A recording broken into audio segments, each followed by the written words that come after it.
A little over 6 months ago, I launched this channel with the intent to make content with no niche. Something that would make YouTube gurus run away in horror. I just wanted to make content that interested me and not have to worry about the dreaded YouTube algorithm. But now that 6 months is behind me, was that a smart decision or just a bunch of wasted time? Well, I plan on answering that by talking about what I've learned in the last 6 months, what I've realized about making content, and end the video with talking about my approach to YouTube going forward. But first, we need to check out the progress of my channel over the course of the last 6 months. At the time of recording, my channel has 787 subscribers and over 160,000 views. Now, some people might think 787 subscribers is a pretty small number for a YouTube channel, and it is. But if you do a quick Google search to see how fast the average YouTube channel grows, you will find out that it usually takes 22 months for the average YouTube channel to gain 1,000 subscribers. So with that information alone, I have to say I'm pretty happy with the first 6 months of this channel. So what have I learned with this new channel? Well, the very first thing I learned is if you have old YouTube channels,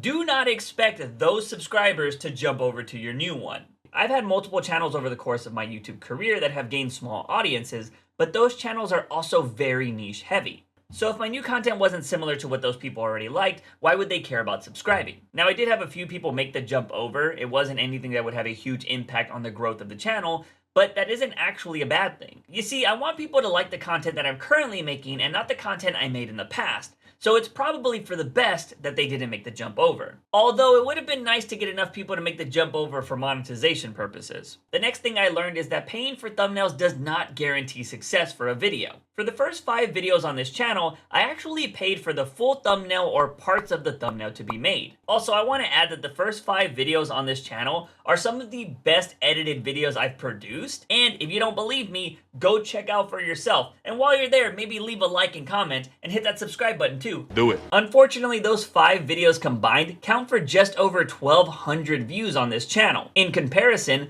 this video that I threw together at the last minute without a script is the second highest viewed video on my channel. I did put a little effort into the thumbnail, but it was basically a ripoff of YouTubers who make videos about gaining more money or how to grow your YouTube channel. Veteran YouTubers know this all too well, but sometimes you'll put all of your time and effort and money into a video that you think is going to be great and it'll flop. Then there's other times when you throw out a video that you don't expect to get anything from and it pops.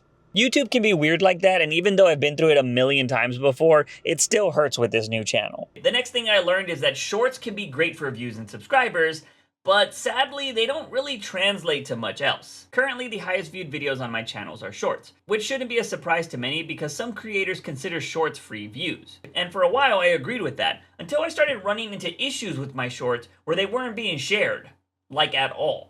These shorts had high quality with solid editing and they were topical, and they were just dead the moment I hit the upload button. It was like a person flipped the switch and said, nope, not today. But before that started happening, I was using shorts as a way to push to my long form videos. The strategy was to make some type of short that accompanied the long form video that I had just released. Creators like Max Fosh do this really well. Now, I will admit, his content is a million times better than mine, but I still tried out the concept. The hope was that if the YouTube short did well, some percentage of people that watched it would click the link at the bottom of the short and they would start watching the long form version of the video.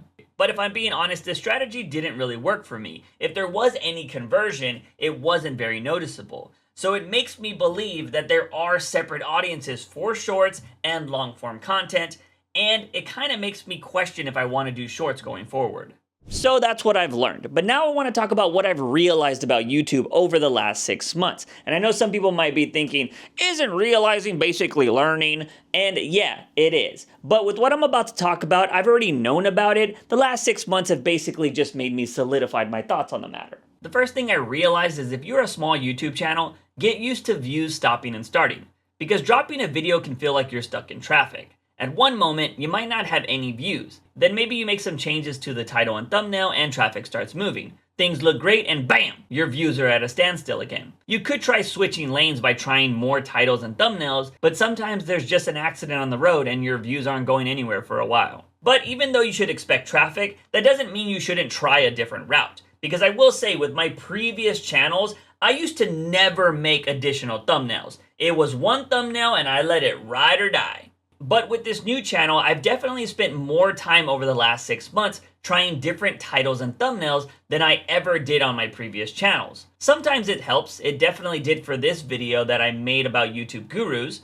I believe the original title of this video was something like, "Are YouTube gurus legit or just a scam?" And it got no views. Then I switched the title to something along the lines of, "What YouTube gurus don't tell you about Mr. Beast." Now, I do want to be clear that wasn't just a name drop to get some views. There's actually a whole segment in that video about Mr. Beast. Shortly after I changed the title, the video shot up to over 2,000 views. I do believe I made another thumbnail and it jumped another 400, but like many of my videos, it's stuck in traffic once again. Another thing I realized was that I shouldn't be scared to delete shorts that performed poorly. The reason why I say this is because the highest viewed video on my channel right now is a short that I deleted multiple times and even re-edited multiple times. Some creators may not know this, but you can actually pick the thumbnail of your short if you upload the video from the YouTube app on your phone. Sadly, you can't pick the thumbnail if you upload it from your PC, which I have to say is a pretty dumb feature, YouTube. TikTok lets you do it from your PC. Anyways, the first 2 times that I uploaded that short, I used Belle Delphine as the thumbnail, and that video literally got 1 view.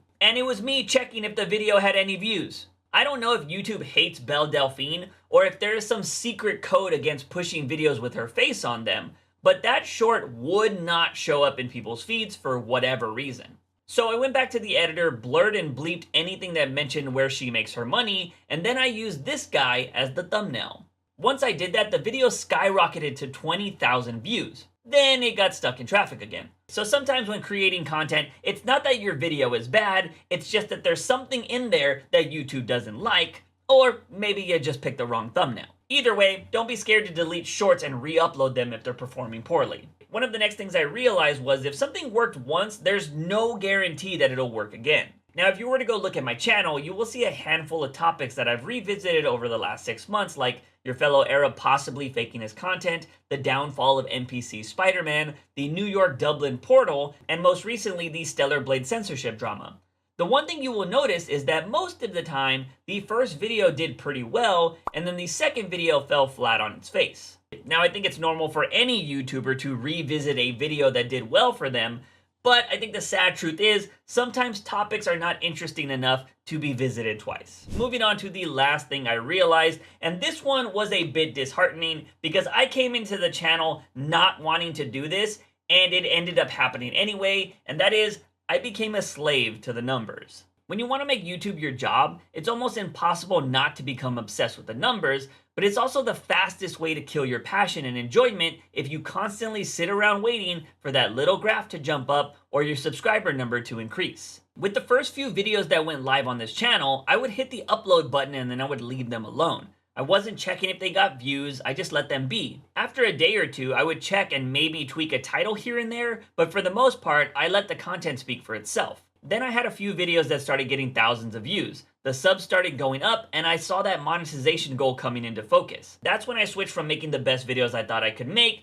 to making videos that would help me get that monetization the fastest. Now that doesn't mean that I didn't care about the content I was putting out. I just wasn't trying as hard with those videos and I was cutting a bunch of corners in the editing process. It also didn't help when some of these low effort videos started performing better than my high effort ones. My mindset shifted from no niche and making the best videos about what I want to posting as many videos as possible to get monetization. With that switch, I ultimately became a niche channel because a majority of my content became commentary videos about stuff I wanted to talk about, which again isn't a problem. I enjoy making commentary content, but my goal was never to just make commentary videos. I wanted a mixture of content because I didn't want to be another niche channel in a sea of creators that already do that. So being a slave to the numbers made me lose my way, and that brings me to the future of this channel. You see, one of the things that I completely got away from over the last 6 months was making videos that could be evergreen. For those who don't know the term, evergreen references content that will still be relevant years from now.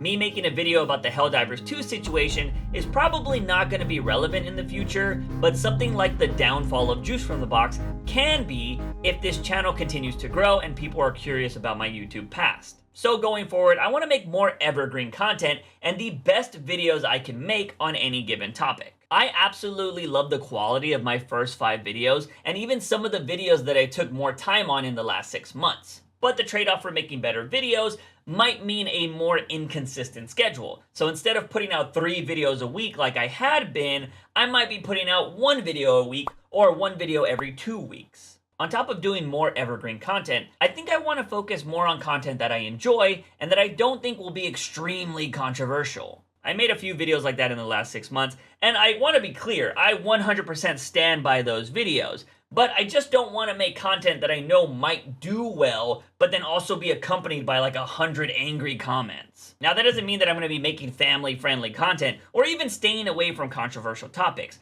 I still want to make content about whatever I find interesting. It just means that I probably won't be covering the hottest topics every week. Maybe I'll save discussing those topics for my live streams that you can find over on my Twitch channel or my reaction channel here on YouTube. I should also mention that I still don't really have plans to follow any type of niche. I said it in my intro video. If there is something I want to talk about, try out, or even experience, I'm gonna make a video about it. But going forward, I think I'm just gonna take my time and make the best video possible. So to finally answer the question, do I think that the last 6 months were a major waste of time? No.